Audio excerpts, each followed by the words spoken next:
The new school year is starting and you are not ready. You spent the entire summer doom scrolling on TikTok, binge watching every possible Netflix series, and just when you were finally living your best life, reality hits. Summer break is officially over. Now you're sitting there very confused, more than a little anxious, and desperately typing back to school videos. Luckily, you clicked on this one. In this episode of Story Diaries, we are going to talk about 7 things you need to do before school starts. Not just to survive the school year, but to own it. So with that said, let's start this video.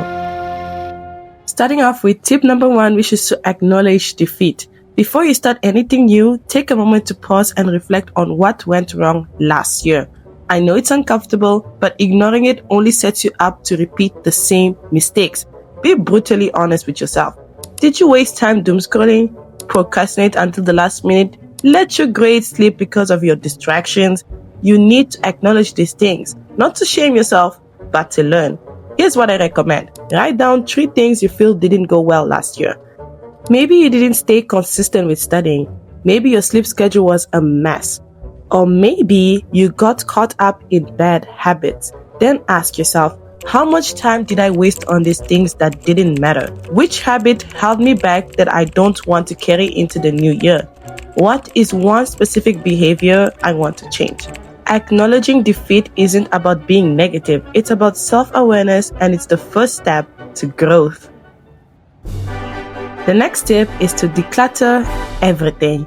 You can't start fresh if you're surrounded by last year's mess. Start with a digital space. Delete random screenshots, old school files, and duplicate notes you no longer need. If you take digital notes, like me, on my iPad, organize your folders by subject and create fresh notes for each class. A clean digital space helps you find what you need when you need it. Now, do not forget to empty your email inbox. Unsubscribe from newsletters you don't read, clear out promotions, and create folders to organize school-related emails so they don't just get buried in the endless loop of emails. Now let's talk physical space. Your desk, your bag, even your room. Toss out broken pens, old notebooks, and clutter you never use.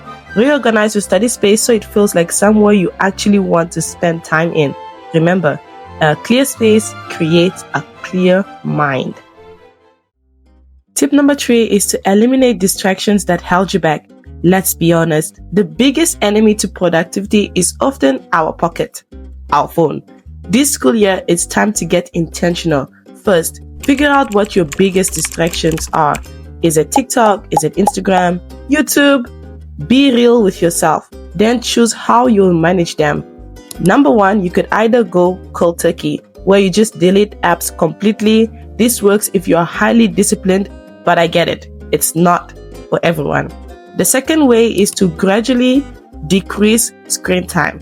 This is more sustainable. If your Instagram screen time is 2 hours a day, reduces to 1 hour 45 minutes for a week, then 1 hour 30 minutes the next week, and so on. Slow changes stick better. Or else you could also use built-in tools. Apps like Screen Time or Digital Wellbeing allow you to set time limits. You can also turn on focus mode to block distractions apps when you are studying. Bonus tip, automate it. Set your phone to switch to study mode automatically when you arrive at the library or your study space. It removes the temptation altogether. Distraction is the silent killer of success. Eliminating it before it eliminates your focus will do you so much good in the long run. The next tip is to create an organization system that works for you. Don't wait until the semester starts to figure out how you're going to stay organized. Do it now. These are 4 levels of organization, and you can mix and match depending on what works for you. Let's go with level 1, which is pen and paper. Old school, yes, but don't underestimate it.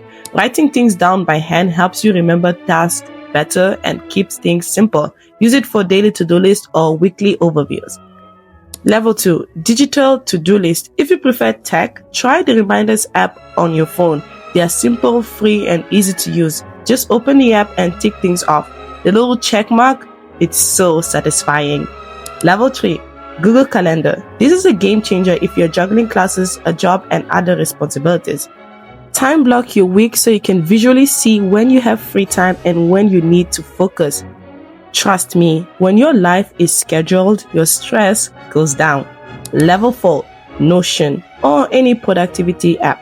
This is like having a life dashboard. You can track school tasks, content ideas, finances, goals, all in one place.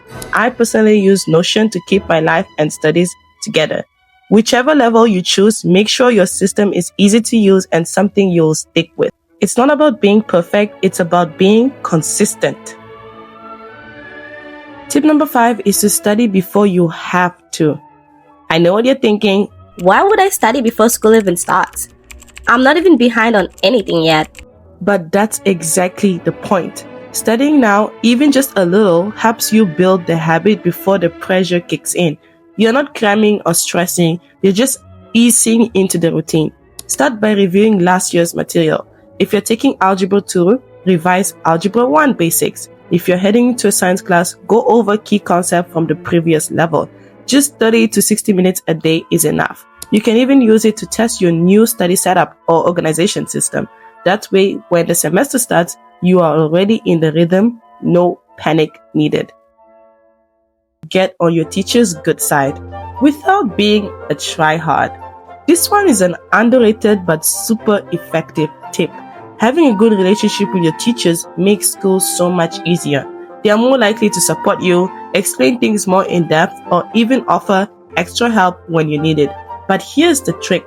Don't be a teacher's pet, but instead participate thoughtfully in class. Raise your hand, share ideas, and ask questions, but don't dominate every discussion. Balance is key.